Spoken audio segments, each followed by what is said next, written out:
Back with you for another hour. I'm Katie Tur. NBC News can now report 3 convoys of what appear to be evacuees were just hit by Israeli strikes in Gaza. That's according to the Palestinian Health Ministry and also some of our own interviews. 70 people are dead. Only an hour. IDF said an extensive attack against military targets within Gaza was underway.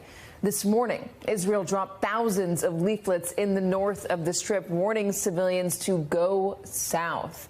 Quote, Gaza City has turned into a battlefield. Leave your homes immediately, read those flyers. The IDF told Gaza City residents they would refrain from touching an evacuation route until 8 p.m. That was just about 2 hours ago. Quote, no one knows where we're going, one Gaza resident told NBC News, but we're ready to run. Joining us now from Tyre, Lebanon, is NBC News chief foreign correspondent Matt Bradley. So, Matt, thank you for being with us. I know we're going to start at the north end of this, but tell me what's been happening there today, because everyone is still very concerned about the opening of a second front. Yeah, this is a big issue. And of course, when it comes to the opening of a second front, that would be with Hezbollah, which is the dominant military force here in southern Lebanon.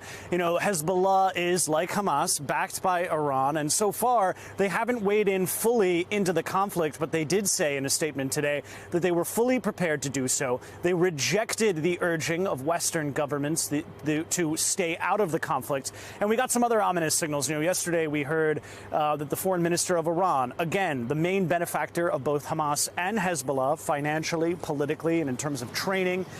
He was actually in Beirut, and he gave a press conference last night and today at the Iranian embassy.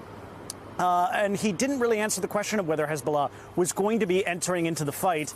I spoke with a Hezbollah member of parliament today here in southern Lebanon. I asked him about President Biden's speech and about President Biden parking naval assets right off the coast right here. And I got to tell you, Katie, the lights are going off. This is Lebanon. This is the situation. And this is kind of part of it. And we're seeing flares going up right here off to my right shoulder here.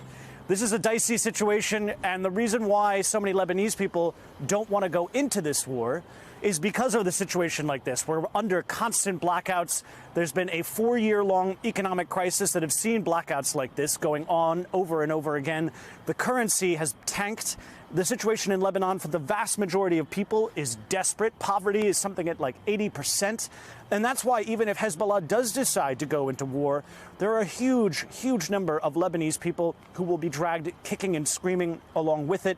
They feel they can't afford Hezbollah's war with Israel. They all remember 2006 when there was that war with Hezbollah and Israel where that devastated the southern part of the country. It killed around 1,500 Lebanese. The vast majority of them were civilians. Hundreds of Israeli soldiers were killed in that war. No one wants a repeat of that, even though there is a lot of sympathy and solidarity with the Palestinian people here. And we saw that today on this day of rage that saw protests throughout, you know, here in Lebanon, in Iraq, in Jordan, where we saw an enormous protest, in Amman, in Yemen. This was a collective coming together of the Arab world in solidarity with the Palestinians, just as the Israelis marshal their forces to move into the Gaza Strip.